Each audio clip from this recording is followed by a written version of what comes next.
बच्चों, हम आशा करते हैं कि आप लोग सही होंगे, स्वस्थ होंगे और मस्त होंगे। चलिए हम लोग संधि पढ़ते हैं, संधि की परिभाषा पढ़ते हैं और संधि के प्रकार पढ़ते हैं और इसमें स्वर संधि की चर्चा हम लोग करेंगे। उसके बाद जब ये चैप्टर खत्म होगा, उसके बाद फिर संधि का ही व्यंजन वर्ण लेंगे, फिर उसके बाद विसर्ग संधि लेंगे। तो सबसे पहले हम लोग संधि पढ़ते हैं, संधि की परिभाषा पढ़ते हैं और जिसमें जो प्रकार है स्वर संधि, उसके बारे में हम लोग पढ़ेंगे। फिर अगले वीडियो में व्यंजन संधि से संबंधित पढ़ेंगे और उसके अगले वीडियो में विसर्ग संधि से संबंधित हम लोग पढ़ेंगे। तो चलिए क्लास शुरू करते हैं। इसमें देख लेते हैं संधि। संधि का अर्थ होता है मेल होता है या संयोग होता है या समझौता होता है। संधि, संधि का अर्थ होता है मेल या संयोग या समझौता। दो वर्णों के मेल से उत्पन्न होने वाले विकार को संधि कहते हैं। अब विकार का अर्थ क्या होता है? तो विकार का अर्थ होता है परिवर्तन होता है, यानी कि दो वर्णों के मेल से, यानी जब दो वर्ण मिलते हैं आपस में तो उससे कुछ परिवर्तन हो जाता है, तो उसी को हम क्या कहते हैं? संधि कहते हैं। अब संधि की परिभाषा एक और देख लेते हैं। जब दो शब्द आपस में जब दो शब्द आपस में मिलते हैं तो प्रथम शब्द का अंतिम वर्ण, यहाँ पर बच्चों ध्यान देने वाली बात है, शब्द तो मिलते हैं लेकिन शब्दों का अंतिम वर्णों का आपस में संधि होता है, और फिर द्वितीय शब्द का जो प्रथम वर्ण होता है मिलकर एक नया रूप ले लेते हैं, उसे ही संधि कहते हैं। यानी कहने का तात्पर्य यह है कि दो शब्द तो आपस में मिलते ही हैं, लेकिन उसमें संधि किसमें होती है? तो जो दोनों शब्द का जो प्रथम शब्द होता है उसके अंतिम वर्ण और जो द्वितीय शब्द होता है उसका प्रथम वर्ण जब मिलते हैं तो वहीं पर क्या होती है? संधि होती है। उसे ही हम संधि कहते हैं। संधि का अर्थ क्या होता है?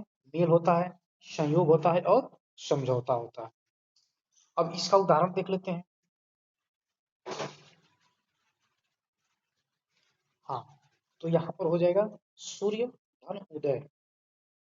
तो ये तो विच्छेद है, और इसको जब हम जोड़ेंगे, जब संधि करेंगे, जब मेल करेंगे, जब संयोग करेंगे तो ये सूर्योदय हो जाएगा। अब यहाँ पर देख लेते हैं जो सूर्योदय है ये कैसे मिलकर बना हुआ है। तो यहाँ पर जो सूर्य है, सूर्य प्लस उदय, सूर्य प्लस उदय, तो ये इसको हम प्रथम वर्ण बोलेंगे और इसे हम मतलब इसे प्रथम शब्द कहेंगे और इसे हम द्वितीय शब्द कहेंगे। और यहाँ पर जो है सूर्य के अंत में अस्वर है, सूर्य के अंत में अस्वर वर्ण है, और जो उदय है उसके आरंभ में उ वर्ण है। तो अ और उ मिलकर हो जाएगा ओ हो जाएगा, ओ हो जाएगा। तो यहाँ पर वर्णों की संधि हो रही है, वर्णों का मेल हो रहा है। ठीक, तो यहाँ पर ओ बन जाएगा, तो फाइनली इसका हो जाएगा सूर्योदय हो जाएगा, फाइनली इसका सूर्योदय हो जाएगा। चलिए आगे बढ़ते हैं। पुस्तक धन आलय, तो यहाँ पर पुस्तक धन आलय, तो पुस्तक जो शब्द है इसके अंत में अस्वर है और जो आलय है इसके प्रारंभ में आ शब्द है, तो अ और आ मिलकर आ हो जाएगा, तो क्या हो जाएगा? पुस्तकालय हो जाएगा, यानी कि पुस्तकों का पुस्तक का आलय। आगे देखते हैं विद्याधन आलय, तो विद्या के भी अंत में आ ध्वनि है और आलय के आरंभ में आ स्वर वर्ण है, तो इसके भी योग से आ हो जाएगा, इसके भी योग से आ हो जाएगा, तो फाइनली यहाँ पर हो जाएगा विद्यालय हो जाएगा, यानी कि विद्या का घर। चलिए अब आगे देखते हैं कि संधि विच्छेद किसे कहते हैं। तो संधि विच्छेद किसे कहते हैं? संधि, संधि का मतलब क्या होता है? जुड़ना होता है, मेल होता है, संयोग होता है, समझौता होता है। और विच्छेद का अर्थ क्या होता है? तो विच्छेद का अर्थ होता है बिछड़ना होता है, अलग अलग होना होता है या टूटना होता है। अब इसमें देख लेते हैं कि संधि विच्छेद की परिभाषा क्या होती है। तो जब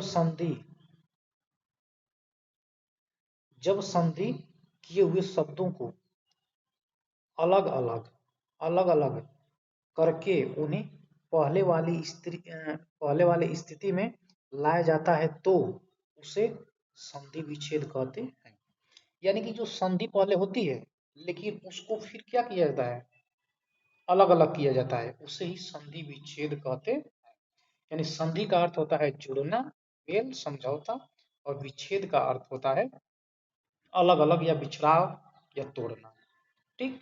अब इसका एक उदाहरण और देख लेते हैं। संधि को तोड़ना या अलग अलग करना ही क्या कहलाता है, विच्छेद कहलाता है। अब इसका हम लोग एग्जाम्पल देख लेते हैं, इसका हम लोग उदाहरण देख लेते हैं। हाँ, चलिए देखिए, ये जो हिमालय है ये संपूर्ण शब्द है, संपूर्ण शब्द है, यानी कि ये संधि किया हुआ है। अब इसको हम अलग अलग कर देते हैं, तो हिमधन आलय। तो हिम यहाँ पर अ छिपा हुआ है, अ है, अस्वर है, और आलय के आरंभ में आ है। तो फाइनली अ और आ का जब मेल होता है, जब जुड़ते हैं, जब योग होता है, तो यहाँ पर फाइनली क्या हो जाता है, आ हो जाता है। तो यहाँ पर हो जाएगा हिमधन आलय। परोपकार, परधन उपकार, परधन उपकार हो जाएगा। फिर नमस्ते, नमः धन ते हो जाएगा। फिर सज्जन, सतधन जन, सज्जन हो जाएगा। यानी संधि किसे कहते हैं बच्चों, कि जुड़ना या एक होना को संधि कहते हैं और अलग अलग होना को विच्छेद कहते हैं। चलिए, एक सबसे इंपॉर्टेंट, इस संधि में सबसे इंपॉर्टेंट लाइन है ये, इसको बच्चों ध्यान से देखो क्या लिखा हुआ है। विच्छेद करते समय इस बात का ध्यान ध्यान रखा जाता है कि अलग किए गए दोनों शब्दों का, अलग किए गए दोनों शब्दों का अपना एक स्वतंत्र और सार्थक, सार्थक का अर्थ होता है, सा का मतलब होता है साथ, अर्थ का मतलब अर्थ देने वाला, यानी जो अर्थ के साथ हो, स्वतंत्र और सार्थक अर्थ हो। यानी कहने का तात्पर्य है कि ये संधि का मान का चलिए सबसे जो केंद्र बिंदु हम कह सकते हैं, ये केंद्र बिंदु है जिसमें हम कोई भी संपूर्ण शब्द का यदि हम विच्छेद कर रहे हैं, अलग कर रहे हैं, तोड़ रहे हैं उसको, तो हमको इस बात को ध्यान में रखना होगा कि जो दोनों शब्दों का एक निश्चित अर्थ होना चाहिए। यदि उसका कोई अर्थ नहीं है तो संधि सही नहीं है। इस बात को हम लोग को विशेष ध्यान देना होगा। चलिए आगे चलते हैं। संधि के प्रकार, संधि के प्रकार देख लेते हैं। तो संधि के तीन प्रकार, संधि के तीन प्रकार होते हैं, जिसमें आपका हो जाएगा स्वर संधि, दूसरा हो जाएगा नंबर व्यंजन संधि, तीसरा आपका हो जाएगी विसर्ग संधि। तो इस वीडियो में हम लोग स्वर संधि और उसके जो भेद हैं उसी के बारे में हम लोग जानेंगे। उसके बाद अगले वीडियो में हम लोग फिर व्यंजन के बारे में जानेंगे। फिर उसके अगले वीडियो में हम लोग विसर्ग संधि को जानेंगे। तो बच्चे मैं बताते चलूं कि इससे जो पहले वाली वीडियो थी वो वर्णमाला विचार से संबंधित थी, जिसमें हम लोग वो वर्णमाला, संयुक्त व्यंजन, स्पर्श व्यंजन, अंतस्थ व्यंजन, उष्म व्यंजन आदि सभी हम लोग पढ़े हैं। और उसमें हम लोग उच्चारण के स्थान भी पढ़े हैं, और घोष, अघोष, अल्पप्राण, महाप्राण ये सभी हम लोग पढ़ चुके हैं। तो ये यदि वीडियो आपको देखनी हो तो आप इस जाकर प्लेलिस्ट में जाकर उसको देख लें, तभी ये आगे की जो हिंदी है, व्याकरण जो है वो आपको समझ में आएगा। अन्यथा यदि वो जो मूल है, जो बेसिक है, उसको आप जानेंगे नहीं तो फिर आगे व्याकरण समझ में नहीं आएगा। तो चलिए हम स्वर संधि को देखते हैं। स्वर संधि दो वर्णों के आपस में मिलने से जो विकार, विकार का मतलब मैंने बताया ना कि विकार का अर्थ होता है परिवर्तन होता है। तो दो स्वर वर्णों के आपस में मिलने से जो विकार उत्पन्न होता है उसे स्वर संधि कहते हैं।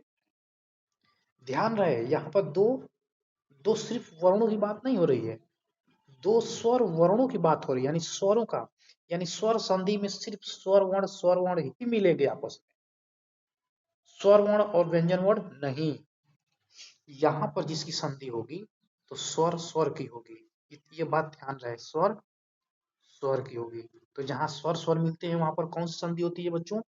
तो यहाँ पर होती है स्वर संधि। और जो संधि है ये बीपीएससी से संबंधित जो महत्वपूर्ण एग्जाम है उसमें, फिर बिहार बोर्ड में और यूपी बोर्ड में और यूपी से संबंधित जो वनडे एग्जाम वगैरह जो हैं उसमें ये महत्वपूर्ण है। यूपी पुलिस के लिए है महत्वपूर्ण, यूपी ट्रिपल एससी से संबंधित लेखपाल वगैरह के लिए ये है, ये सभी महत्वपूर्ण है। तो पहले हम लोग इसको क्लास देख लेंगे, उसके बाद जब हम इसका प्रैक्टिस सेट करेंगे तो हमको अच्छी तरह से चीजें समझ में आएगी। तो चलिए आगे बढ़ते हैं इसी क्रम में। यहाँ पर एक परिभाषा और हम लोग देख लेते हैं। प्रथम शब्द के अंत में क्या हो? स्वर वर्ण हो, तथा द्वितीय शब्द के आरंभ में, इसको हम आदि भी कह सकते हैं या प्रथम भी कह सकते हैं, आरंभ में स्वर वर्ण हो के मिलने से जो विकार उत्पन्न होता है उसे स्वर संधि कहते हैं। अब इसके उदाहरण हम लोग देख लेते हैं। हिमधन आलय, तो हिम के अंत में कौन सा वर्ण है? अ है। और द्वितीय शब्द के आरंभ में कौन सा है? आलय के आरंभ में कौन सा है? तो आ है। दोनों मिलेंगे तो हो जाएगा आ, यानी कि हिमालय हो जाएगा।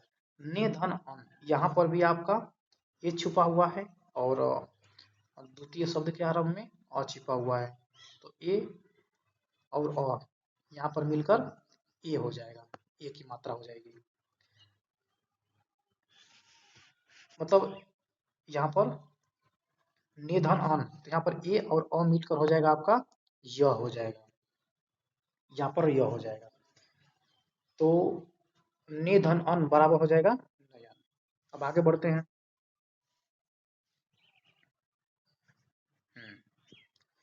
देख लेते हैं स्वर संधि के भेद। स्वर संधि के 5 भेद होते हैं। स्वर संधि के 5 भेद होते हैं। अब देख लेते हैं कौन कौन सी संधि है। तो दीर्घ स्वर संधि है, गुण स्वर संधि है, और वृद्धि स्वर संधि है, यण स्वर संधि है, और अयादि स्वर संधि है। अब इसका हम लोग प्रत्येक को बारी बारी इसकी परिभाषा को पढ़ेंगे और इसके उदाहरण को पढ़ेंगे। आगे चलते हैं।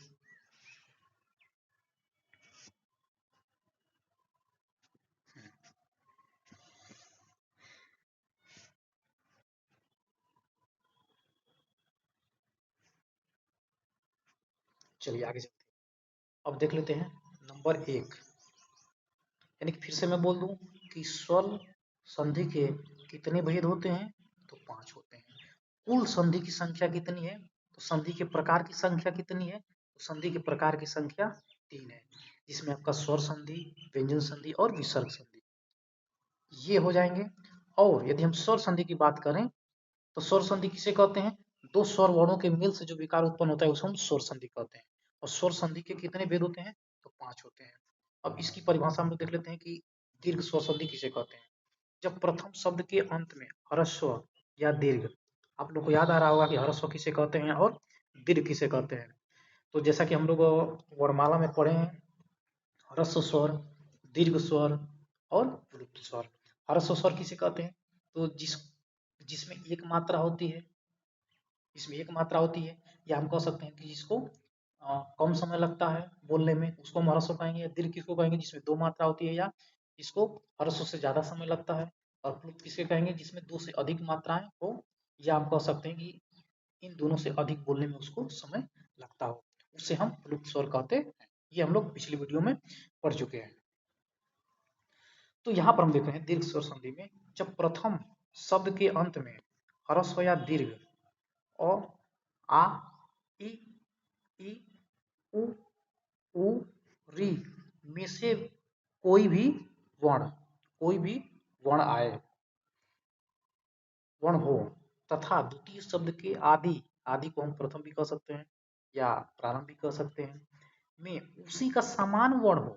यानी कहने का तात्पर्य कि जो प्रथम शब्द के जो अंत में जो वर्ण होंगे ना, इसी से संबंधित, इसी का समान वर्ण द्वितीय शब्द के आरंभ में आए, उसी का समान वर्ण हो तो दोनों के मेल से वह दीर्घ हो जाता है। उससे बनने वाले शब्द को दीर्घ संधि शब्द कहते हैं। यानी कि बच्चों कहने का मतलब है कि समान का तात्पर्य पहले आप लोग समझ लो। समान किसे कहते हैं? अ का जो समान है, अ का जो समान है आ है। छोटी ई का समान क्या है? बड़ी ई है। फिर छोटा ऊ का समान क्या है? बड़ा ऊ है। या हम कह सकते हैं कि बड़ा ऊ का समान क्या है? छोटा ऊ है। या हम कह सकते हैं कि बड़ी ई का जो समान है छोटी ई है। फिर आ का समान हम कह सकते हैं क्या? अ है। यानी कि एक दूसरे के क्या है ये? समान है। ठीक। तो और और हम जानते हैं कि इसका जो री जो होती है, जो री होती है, इसका कोई दीर्घ नहीं होता है। तो ये सेम सेम इसका आ सकता है संधि में। आप लोग इतना समझ गए होंगे, हम आशा करते हैं कि। तो चलिए देखते हैं। यहाँ पर यदि प्रथम शब्द के अंत में अ या आ तथा द्वितीय शब्द के आरंभ में भी समान स्वर हो, जैसे आ या अ, कोई भी हो, के योग से आ बन जाता है। फिर ई फिर ई। अब इनके योग से बड़ी ई बन जाती है। फिर छोटा हूँ बड़ा हूँ, फिर प्लस छोटा हूँ बड़ा हूँ के योग से बड़ा ऊ बन जाता है। और री के मिलने से री बन जाता है। यही इसके एक तरह से कह लीजिए सूत्र है, यही संधि होती है। चलिए हम लोग उदाहरण देख लेते हैं इसके। दीर्घ स्वर संधि के उदाहरण देख लेते हैं, तुरंत बातें स्पष्ट हो जाएंगी। चलिए देखिए। शिव धन आलय। तो शिव के अंत में कौन सा वर्ण है? तो अ है। कैसे बच्चों? तो इसको पहले समझ लो। हम वर्ण विच्छेद आप लोग जानते हो, यानी कि वर्णों को अलग अलग करना ही क्या है? वर्ण विच्छेद है। तो वर्ण विच्छेद जैसे हम ले लेते हैं यहाँ पर शिव, शिव ले लेते हैं। अब इसी का हम वर्ण विच्छेद करते हैं। तो इसी का जब हम वर्ण विच्छेद करेंगे तो देख लेते हैं कैसे करेंगे। यदि हम जो श है उस पर हम हलंत लगाएंगे तो यहाँ से छोटी ई निकल जाएगी। ठीक। फिर प्लस व पर यदि हम हलंत लगाते हैं तो यहाँ पर अ स्वर बाहर निकल जाएगा। तो इस पूरे यदि इसको हम शब्द में बनाएंगे तो सबसे अंत में कौन सा वर्ण होगा? अ। तो वही यहाँ पर जो है शिव जो लिखा हुआ है, शिव शिव लिखा हुआ है, इसके अंत में शिव के अंत में कौन सा स्वर है? तो अ है। बच्चे हम आशा करते हैं कि आप लोग समझ गए होंगे। कोई भी आपसे पूछेगा कि शिव के अंत में कौन सा वर्ण है? तो स्वर वर्ण है। आलय के आरंभ में कौन सा वर्ण है? तो आ है। तो यहाँ पर अ और आ है। तो बच्चों हम बताना ही चाह रहे हैं कि देखिए प्रथम शब्द के अंत में अ है, द्वितीय शब्द के आरंभ में आ है, यानी कि दोनों एक दूसरे के समान है। तो यदि ऐसी कंडीशन होगी, ऐसी स्थिति होगी, तो यहाँ पर दीर्घ स्वर संधि होगी। उसे दीर्घ स्वर संधि कहते हैं यदि ऐसी स्थिति होगी तो। अब दोनों का योग हो जाएगा आ, दोनों का योग करेंगे तो हो जाएगा आ। तो शिव, अब हम आशा करते हैं कि आप लोग समझ गए होंगे। तो शिव धन आलय बराबर कितना हो जाएगा? शिवालय हो जाएगा। तो देखिए ये जो लाइन है आपकी, ये जो लाइन है, ये जो लाइन है, ये आपके विच्छेद है। और जो ये लाइन है ये आपके संधि है। ठीक। तो भोजन धन आलय, भोजन भोजनालय हो जाएगा। भोजन नालय, यहाँ पर नालय जोड़ लीजिएगा तो भोजनालय हो जाएगा। गिरिधन इंद्र, गिरिंद्र हो जाएगा।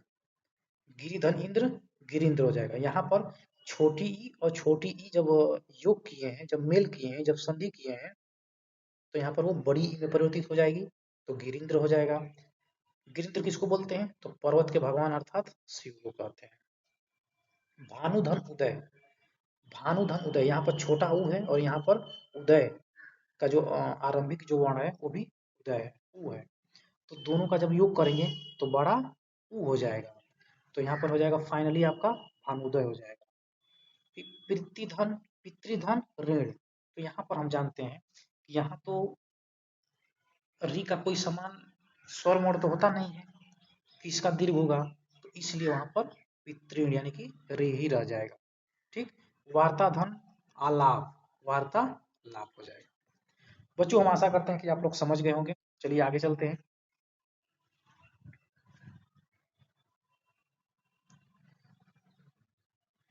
अब दूसरी संधि देख लेते हैं, गुण स्वर संधि। अब गुण स्वर संधि देख लेते हैं। प्रथम शब्द के अंत में, प्रथम शब्द के अंत में ह्रस्व या दीर्घ अ या आ तथा द्वितीय शब्द के आरंभ में, तथा द्वितीय शब्द के आरंभ, दूसरे शब्द के आरंभ, या हम उसको आदि भी कह सकते हैं या प्रथम भी कह सकते हैं, में ह्रस्व या दीर्घ, छोटी ई, बड़ी ई, छोटा ऊ, बड़ा ऊ, री में से कोई वर्ण हो तो वहां पर गुण स्वर संधि होती है। अब यहाँ पर देख लेते हैं बच्चों कि यदि हम प्रथम शब्द के अंत में अ या आ आए तथा द्वितीय शब्द के अंत में आरंभ में यदि छोटी ई या बड़ी ई आए तो यदि दोनों का योग करेंगे तो ए हो जाएगा।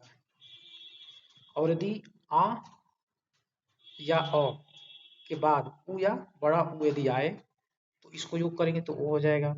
फिर यदि अ या आ के बाद यदि री आ रहा है तो दोनों का यदि हम योग करते हैं तो आर हो जाता है, यानी कि ए ओ आर। ठीक, हम आशा करते हैं बच्चों आप लोगों को इस समझ में आ गया होगा। चलिए इसका उदाहरण देख लेते हैं। देवधन इंद्र, यानी क्या हो जाएगा, देवेंद्र हो जाएगा। यहाँ पर देखिए क्या है, तो यहाँ पर अ है, देव के अंत में कौन सा वर्ण है, तो अ है, अस्वर वर्ण है। इंद्र के आरंभ में कौन सा है, छोटी ई है। जब दोनों का जब हम योग करेंगे तो यहाँ पर ये हो जाएगा, तो फाइनली यहाँ पर देवेंद्र हो जाएगा। चलिए आगे देखते हैं। देवधन ईश, तो यहाँ पर हो जाएगा देवेश। चंद्रधन उदय, चंद्रधन उदय, चंद्रोदय हो जाएगा। गंगाधन उर्मी, गंगोर्मी हो जाएगी। देवधन ऋषि, देवर्षि, यहाँ पर अ है, देव देव में अ है और ऋषि में री है, तो दोनों मिलकर क्या हो जाएगा, और हो जाएगा। तो फाइनली इसका देवर्षि हो जाएगा। ठीक, चलिए हम लोग आगे चलते हैं।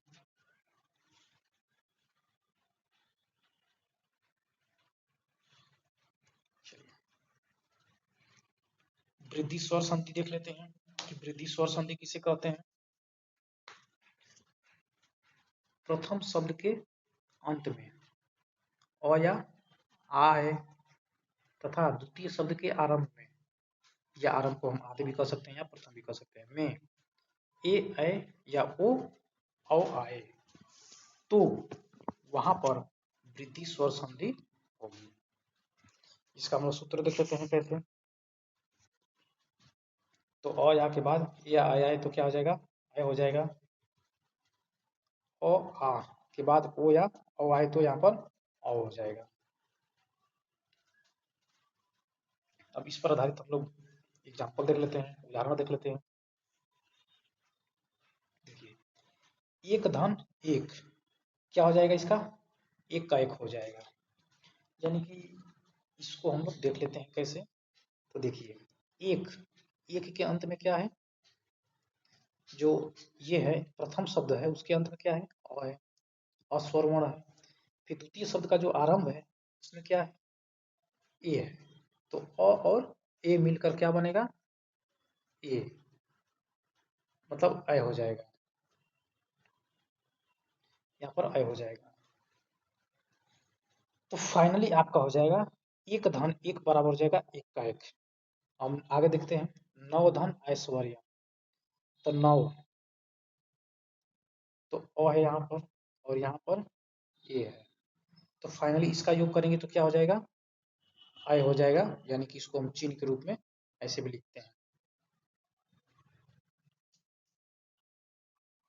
अब मात्रा किसे कहते हैं, हम शॉर्ट वीडियो के रूप में डाले हुए हैं, आप लोग उसको जाकर ध्यान से देख लीजिएगा और एक अच्छा नोट्स बनाइएगा।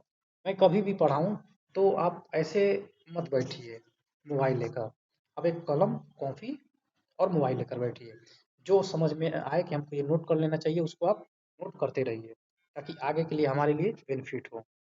चलिए आगे देखते हैं। परम धन ओजस्वी, तो यहाँ पर क्या हो जाएगा, हम लोग अभी पढ़े हैं कि अ और ओ या अ मिलेगा तो यहाँ पर हो जाएगा अ हो जाएगा, अ हो जाएगा। अ हो जाएगा। तो यहाँ पर परम धन परम धन ओजस्वी यानी कि परमोजस्वी हो जाएगा। परम धन औषध परम मौसद हो जाएगा। चलिए अगली संधि देखते हैं अब इसी क्रम में।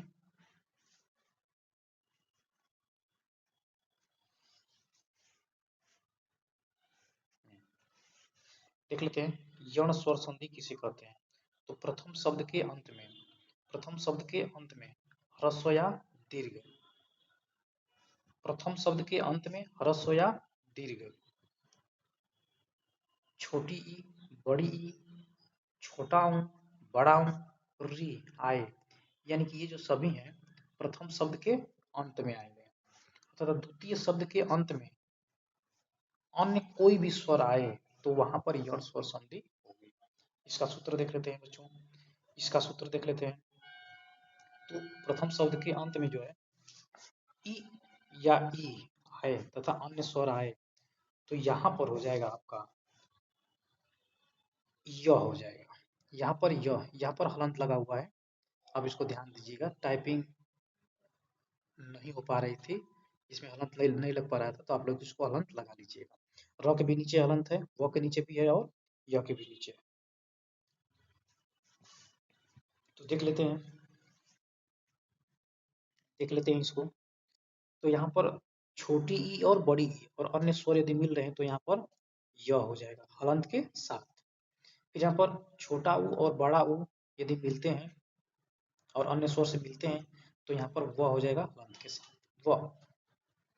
फिर री और अन्य स्वर मिलते हैं तो यहाँ पर र हो जाएगा हलंत के साथ। तो चलिए इस पर आधारित हम लोग उदाहरण देख लेते हैं।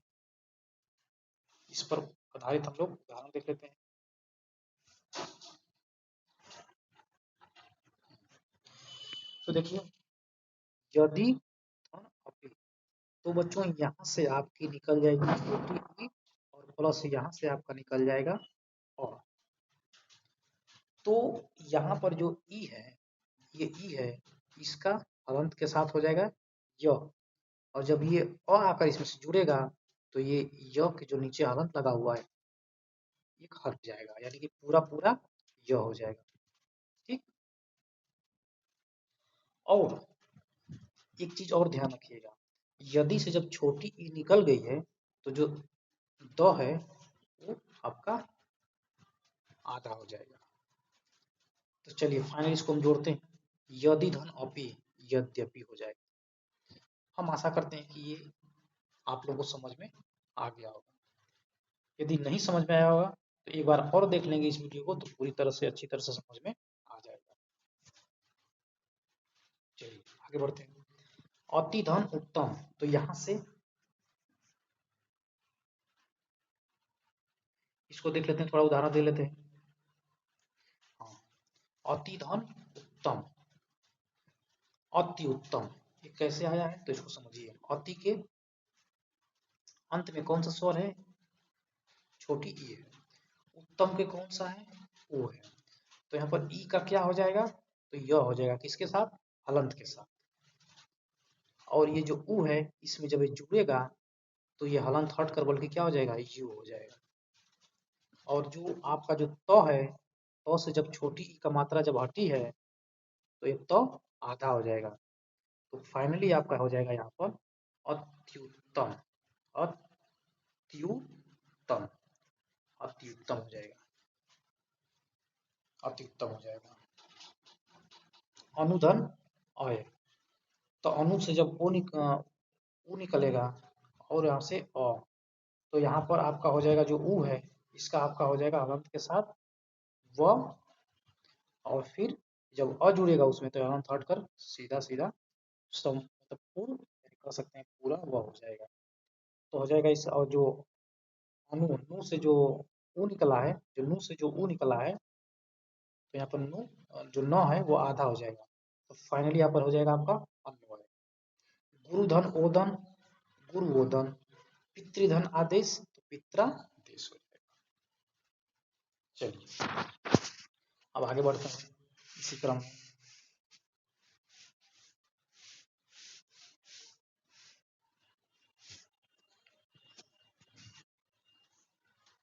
देख लेते हैं कि अयादी स्वर संधि किसे कहते हैं।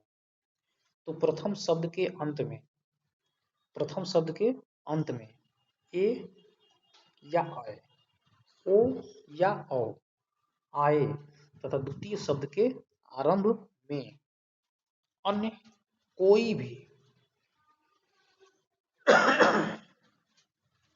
अन्य कोई भी स्वर आए तो वहां पर अयादी संधि होती है। देख लेते हैं इसका सूत्र। प्रथम शब्द के अंत में ए आए और अन्य स्वर आए तो अय हो जाएगा, अय हो जाएगा। यहाँ पर अय जो है हलंत के साथ है, इसको ध्यान रखिएगा। औ जो है हलंत के साथ है, आव भी हलंत के साथ है और आय भी हलंत के साथ है। तो देखिए फिर जो है आय और अन्य स्वर यदि मिलता है तो यहाँ पर आय हो जाएगा, ओ और अन्य स्वर मिलेगा तो औ हो जाएगा, औ और अन्य स्वर मिलेगा तो आ हो जाएगा। चलिए इस पर आधारित हम लोग एग्जाम्पल देखते हैं। तो देखिए ने धन अन बराबर क्या हो जाएगा इसके संधि नयन। इसको कल समझ लेते हैं कैसे। तो देखिए यदि हम ने से पहले इसको वर्ण विच्छेद कर दीजिए, नौ का हलंत लगाएंगे तो यहाँ पर निकल जाएगा आपका ए और प्लस अ और प्लस प्लस जो है न पर हलंत लगाएंगे तो यहाँ पर क्या हो जाएगा।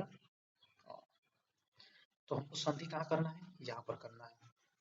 तो यहाँ पर ए और अ है, तो ए का ए और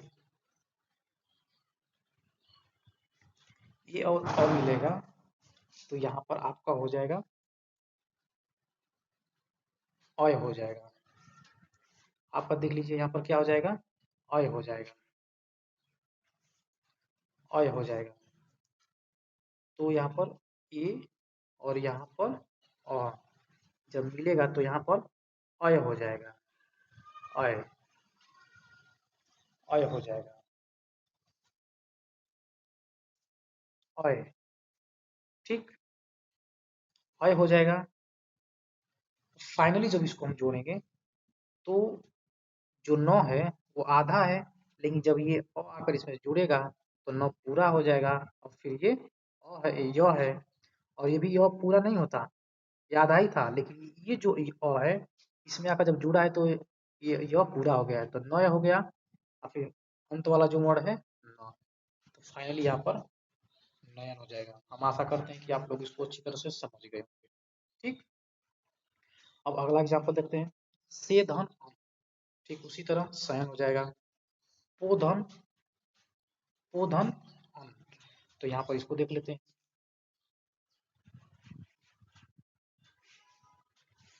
यहाँ पर देख लेते हैं पो धन अन, तो यहाँ पर ओ है, यहाँ पर ओ है और फिर यहाँ पर है अ है। तो यहाँ पर ये जो जुड़ेगा तो फाइनली आपका हो जाएगा, यहाँ पर हो जाएगा फाइनली आपका अ हो जाएगा और हलंत के साथ, और फिर ये भी अ जुड़ जाएगा तो हलंत हट जाएगा। तो फिर ठीक, और जो पो है उसमें से हमने ओ निकाल लिया तो पो आधा है, वो आधा है, आधा है हलंत के साथ है। और जब ये अ जो है इस प में आकर जुड़ेगा, इस प में जुड़ेगा तो प पूरा हो जाएगा, प पूरा हो जाएगा ठीक, और ये व हो जाएगा और अंत में आपका वन न है तो पवन हो जाएगा। हम आशा करते हैं कि आप लोग अच्छी तरह से इसको समझ गए होंगे कैसे इसको संधि करते हैं, क्या लॉजिक है इसमें। आगे देखते हैं। श्रोधन अन श्रवण हो जाएगा, पौधन अन पावन हो जाएगा। तो इसको हम देख लेते हैं। पौधन अन पावन कैसे हुआ, तो यहाँ पर अ निकलेगा औ और यहाँ पर अ, तो यहाँ पर आपका हो जाएगा आव, वो भी किसके साथ, हलंत के साथ। तो ये जब इसमें आ जाए व में आकर जुड़ जाएगा तो हलंत हट जाएगा, आव हो जाएगा। और जब प में से जब हमने औ का मात्रा निकाल लिया है तो प जो है हलंत के साथ है, और जब ये आ जो है उसमें आकर जाकर जुड़ जाएगा तो पा हो जाएगा, पा और ये व और अंत वाला जो वर्ण है वो न है तो पावन हो जाएगा। ठीक, अगला एग्जाम्पल देख लेते हैं। 9 धन 1 बराबर हो जाएगा आपका नाभिक। ठीक, तो यहाँ पे बच्चों हम आशा करते हैं कि ये जो संधि है आप लोग को समझ में आ गया होगा। और इसमें हम लोग संधि की परिभाषा पढ़े, संधि विच्छेद की परिभाषा पढ़े और संधि के प्रकार में स्वर संधि के बारे में हम लोग जाने, स्वर संधि में हम लोग उसके भेद वगैरह को जाने। अब जो अगली वीडियो होगी वह विसर्ग की परिभाषा और उसके जो नियम है उसको हम लोग पढ़ेंगे। ठीक, तो धन्यवाद।